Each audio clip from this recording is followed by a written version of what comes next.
Se faire confiance de nos jours est devenu difficile, que certaines personnes l'ignorent quasiment aujourd'hui, d'autres ont honte de s'habiller, de s'affirmer, de parler. Pourquoi? Tout simplement car ils n'ont pas confiance en eux et ils n'ont jamais cherché. Ça, c'est le pire. Dans cette vidéo, je vais vous partager 8 conseils plus 2 bonus à la fin.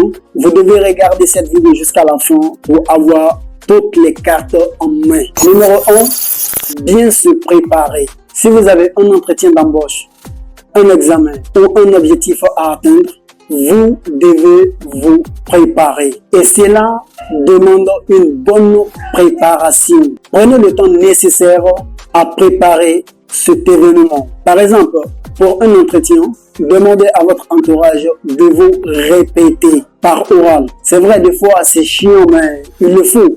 Frère, tu as ça à passer. Frère, tu as ça à faire. Ça va te rappeler quotidiennement que tu as un objectif à atteindre.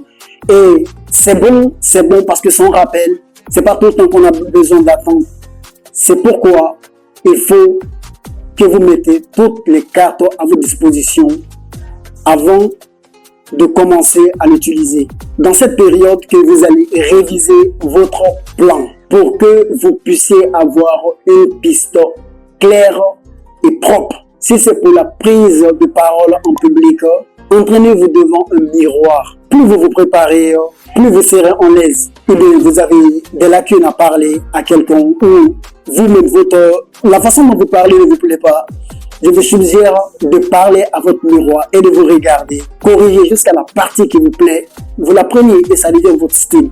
Et je vous le recommande. S'il vous plaît, essayez cette partie. Je vous en prie. Faites un bilan de ses forces et de ses faiblesses. Dans n'importe quelle entreprise, ils font ce bilan.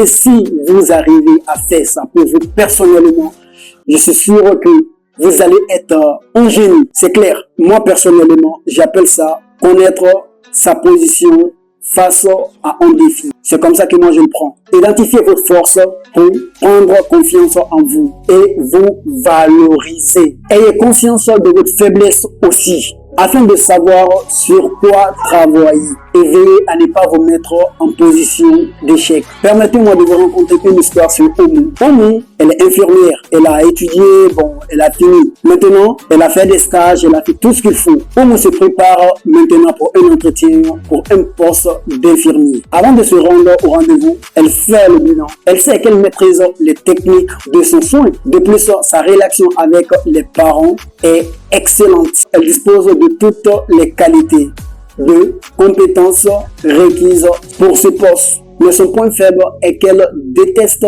parler de elle et de se mettre en valeur. Ça, c'est son point faible. Elle sait qu'elle doit travailler sur ce point-là avant de se rendre à l'entretien. Vous comprenez un peu? Elle sait où elle va. Donc, elle pourra réparer et elle sait comment s'attaquer. Vous voyez?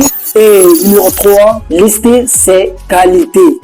Il faut lister ses qualités sans entendre un événement particulier. Il est peut-être intéressant de faire régulièrement le point sur ses qualités personnelles, professionnelles et relationnelles. Il faut que vous fassiez ce travail sur vous personnellement. Entre vous et vous, n'hésitez pas à solliciter l'aide de vos proches. Car des fois, ce travail, quand on le fait, c'est un peu difficile quand même. Demandez-leur quelles sont vos qualités. Eux, ils pourront vous en citer. Et établissez une liste à garder sur vous.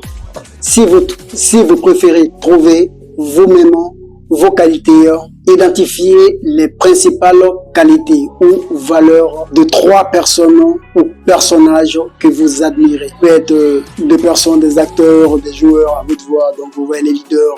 Donc à vous de voir, mais je vous suggère de prendre avec les leaders et j'espère que ceci va correspondre à la vôtre. Ce qui explique sans doute votre admiration. Règle numéro 4, se concentrer sur soi-même. Plus vous passerez de temps à vous concentrer sur vous-même au lieu de vous comparer aux autres ou d'écouter ce que l'on pense de vous, mieux vous sentiez. Assumez votre individualité pour vous rendre compte de tout intérêt que représentent les expériences personnelles, tout ce que vous entreprenez au quotidien comme au travail. Identifiez les objectifs que vous souhaitez atteindre dans votre carrière. Commencez un nouveau emploi ou réalisez votre mission journalière ou réalisez votre mission quotidienne. Utilisez ces objectifs pour vous rappeler ce que vous souhaiterez accomplir. Et si vous n'êtes pas encore abonné, je vous invite à vous abonner, liker, pourquoi pas un commentaire pour savoir si le message que nous partageons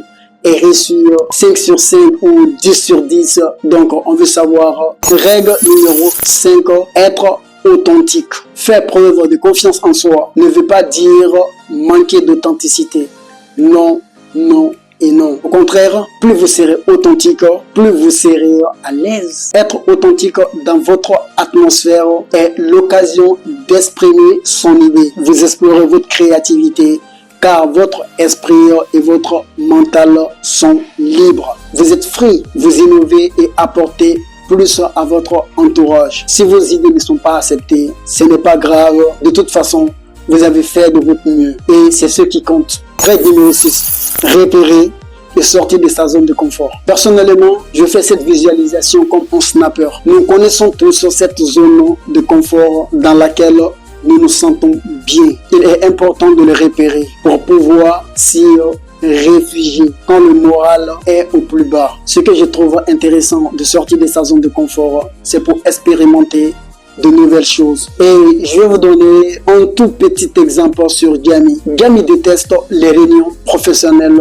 et préfère se réfugier derrière son écran. Apprendre des nôtres. Pourtant, ses responsables l'incitent à prendre plus d'initiatives. Un matin, Gami se sent en confiance et propose une nouvelle idée. Cette intervention est appréciée par les collègues de Gami et réchérir sur l'idée pour l'améliorer. Gami se sent valorisée et est heureuse d'avoir pris cette initiative. Elle a pris confiance en elle. Règle numéro 7. Affrontez votre peur. Beaucoup de temps, nous affrontons notre peur, mais nous ne savons pas comment nous l'avons affrontée. Et si on le sait, j'espère qu'on n'aura aucun problème. Tout le problème qui viendra, allez hop, je te gère. Allez hop, je te gère. C'est possible. Je délire. Sachez reconnaître vos peurs et réfléchissez à ce qui pourrait vous empêcher à atteindre votre objectif. Si vous avez peur de ne pas savoir répondre aux questions de votre public après une prestation, entraînez-vous avec quelqu'un de votre entourage ou une personne qui travaille avec vous pour réfléchir aux questions qui pourraient se présenter. Règle numéro 8, se détendre. Écoutez, lancement fait, tout le monde est serré. Détendez-vous les gars. Devenons le maître du jeu. C'est vous. Alors je me pose. Voilà, j'apprends avec le mannequin. Il ira ça. Vous montrez, ouais. Détendez-vous les gars. Détendez-vous. Ne le dirons jamais assez. Mais pour prendre confiance en vous, détendez-vous. Relax. Et puis la vie, ça marche. Respirez, inspirez. C'est la vie. Après vos journées de travail, trouvez une activité qui vous détende. Vous vous reposez ou vous faites du bien. Tout simplement. Avant un entretien, un rendez-vous ou une prise de parole en public, inspirez et expirez 3 fois profondément pour vous détendre. Relax les gars. Écoutez de la musique, méditez ou faire toute autre activité qui vous permettront d'appréhender sincèrement l'événement à venir. Et nous voilà avec les 2 actus bonus. Bonus numéro 1, adoptez une posture confiante. On ne vous fera pas confiance si vous êtes mêlé. Non, si vous avez la main défaite, l'épaule bas, désolé, ça ne marchera pas. Ça, je ne vais pas vous mentir, non. Ça ne va pas marcher. Vous n'entrez pas dans une dynamique positive. Jamais. Ça, c'est pas positif. Et vous pouvez l'essayer personnellement avant de terminer cette vidéo. Essayez-la. Au contraire, si vous vous montrez souriant avec un port de tête bien haut, marchez d'un pas assuré. Vous vous mettez dans une position de confiance et gagnez en aplomb. Bonus numéro 2, s'auto-motiver.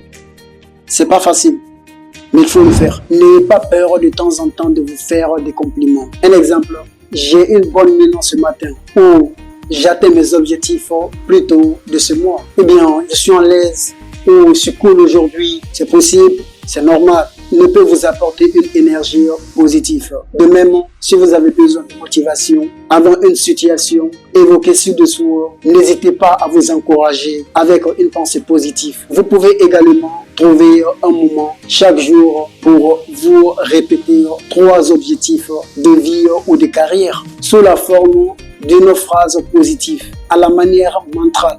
Et nous sommes à la fin de cette vidéo. N'hésitez pas à vous abonner, à liker, pourquoi pas un commentaire si le message a été pigé. Laissez quelque chose dans les commentaires si le message a été compris. Sur ce, on se dit à bientôt pour une nouvelle vidéo. Que la paix de Dieu soit sur vous. Peace.